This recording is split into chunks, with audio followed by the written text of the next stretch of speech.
Good day, everyone. We are going to have a review on quantum numbers for today. So these will be our learning goals for this video. So for you to be able to assign quantum numbers and of course to be able to relate quantum numbers to the electron configuration of an atom. So what are quantum numbers? So as we all know from before, and so this is just basically the addresses of the electrons inside the atom. So each electron has its own unique set of quantum numbers that would give it its specific address. So we have four. Basically, we have the principal quantum number that tells us the energy level or the size of the orbital. Next would be the angular momentum quantum number, or this would give you the shape of your orbital. We have basically four. We have S, P, D, F. We have S for spherical, P is like a dumbbell, D is like a double dumbbell, and F is a much more complicated shape. And the third would be the magnetic quantum number, which will tell us the orientation of these shapes. Yeah. So which or in which part would the electron be located? And lastly, we have the spin, which would give us the upward or the downward spin of our electron. So basically, in each orbital, there could only be one upward and one downward. So as we all know from before. And so moving forward, let's determine the possible values of N, L, M sub L, and M sub S for an electron in a 2s orbital. So write all the possible sets of quantum numbers. So we have here the 2s orbital. And so basically, since it is in 2s, we all know that S could have one orbital and this orbital could contain two electrons. So for S, we can have two electrons. For P, you can have three. For D, you can have, no, for S, you can have two because there is one orbital. For P, you can have six electrons because there are three orbitals. For D, you can have 10 electrons because there are five orbitals, and for F there could you could have 7 electrons because 14 electrons rather because there are 7 orbitals. And so that I would not confuse myself. Okay, so moving forward, if you have the 2s, most likely the principal or the energy level would be 2 since it is 2s. And if you know how to look at the number, then basically that is. So for the um, angular momentum, we write it as 0. Why? Because we have, if you remember, SPDF, S would be 0, P would be 1, D would be 2, and F would have 3. Ayan. So since it is S, so that would be 0. So we're up by 2. We're just missing the other 2. So let's go for the magnetic quantum number. The magnetic quantum number would be determined, of course, since we only have one orbital for S, and we will label it at 0. And if it is 0, most likely the magnetic, yan, the magnetic quantum number would be basically just 0. That's it. So now we're up. If it's upward or downward spin, of course, if we're putting an, an electron, first would be upward, followed by downward. So the first set of quantum numbers that would be for 2s1, it is for the upward arrow. That would give us positive 1/2. And for the second set, that would be, of course, the same sets. So we have 2 as the principal, 0 as our angular momentum, and then we have 0 again. And this is represented by the 0 address in the orbital. And lastly, we have the downward spin, which is negative 1/2. So these two would be the possible sets of quantum numbers for 2s, because 2s, as we all know, s orbital is just one and it could only contain two electrons. So these are already the addresses of these electrons. So we move on with another activity. So let us determine the configuration for the set of quantum numbers 4, 1, 0, negative 1/2. So 4, that would be our principal quantum number because it's the beginning. So that would be 4. So for 1, let us remember SPDF, S0, P1, D2, and F3. So since 1 is equivalent to P, we will write it as 4P. Okay. So we're already halfway there. So we just want to know whether how many electrons are there. That would give us the exponent for P. So if remember we have P that is 1, it could range as negative 1 to 1. So we have negative 1, 0, and 1 for the addresses in our yan, magnetic quantum numbers. So negative 1, 0, and 1 because as we all know, M sub L is related to L. So if your L is 1, it could have from negative 1 to positive 1. So we have 3 orbitals. So how many electrons are there? So as you see here, I have highlighted 0. So we will stop at 0.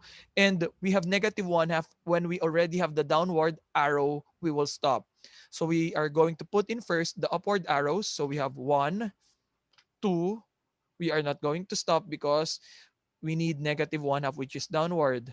3. So we have already filled all the up arrows. We are now going to fill the down arrows. So negative 1, and then we will be stopping at 0. So this is already our last arrow. So how many arrows are there? We count. So 1, 2, 3, 4, 5. So that would give us 4p raised to the fifth power. So this will be the configuration for this set of quantum numbers.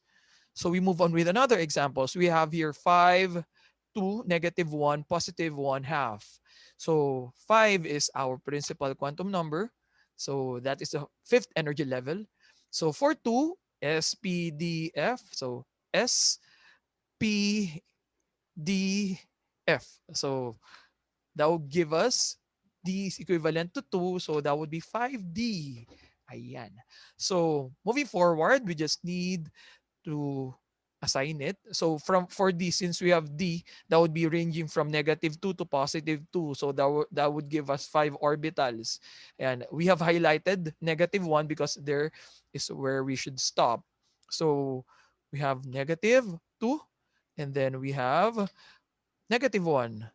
And since we're looking for an upward arrow, upward spin, so we will stop. So that would give us 5D2. Easier, right? Okay, so we move on to the next activity. So this is already our set of our configuration for this set of quantum numbers. So let us determine the set of quantum numbers for the configuration. So this time configuration, we're going to find the set of quantum numbers. So we have 4F4.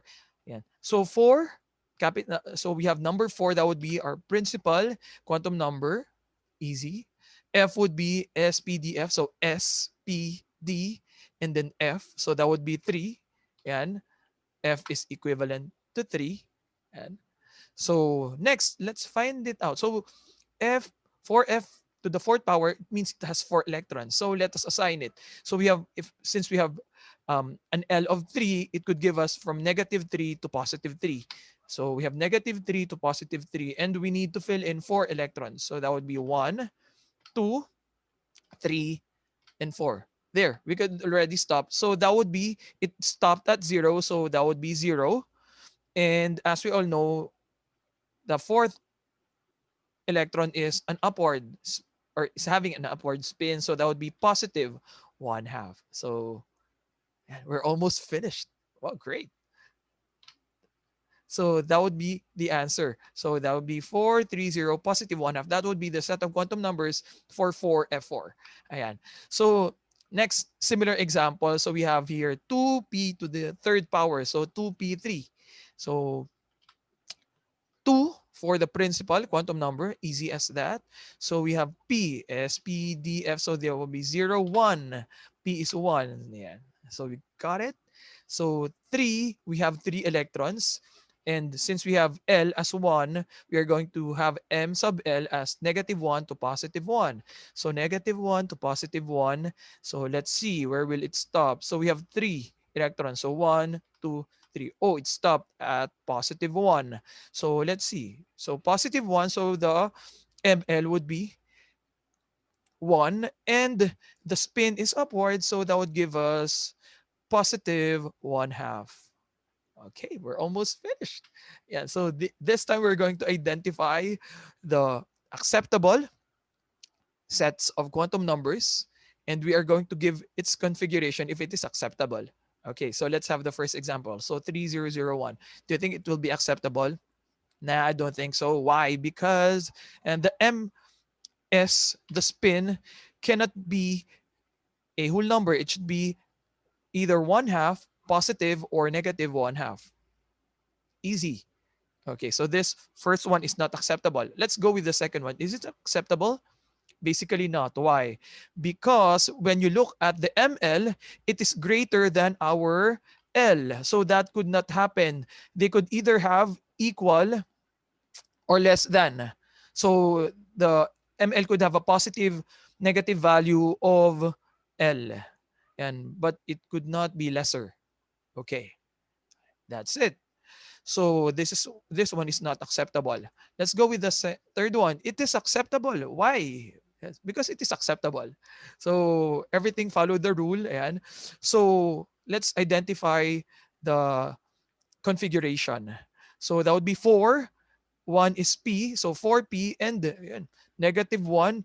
If you go from negative 1, 0, positive 1, and then you go back again to negative 1, it would give you yan, 4 electrons. Ayan. So that would be 4P4. Yan. We're almost finished. Let's go with the next one. So we have here 3, 3, negative 3, negative 1 half. Let's see. It is not acceptable. Why? Yes, you're correct. Because L could not have a value which is equal or greater than our principal quantum number. So that would give us yan, a not acceptable set of quantum numbers. Lastly, what do you think?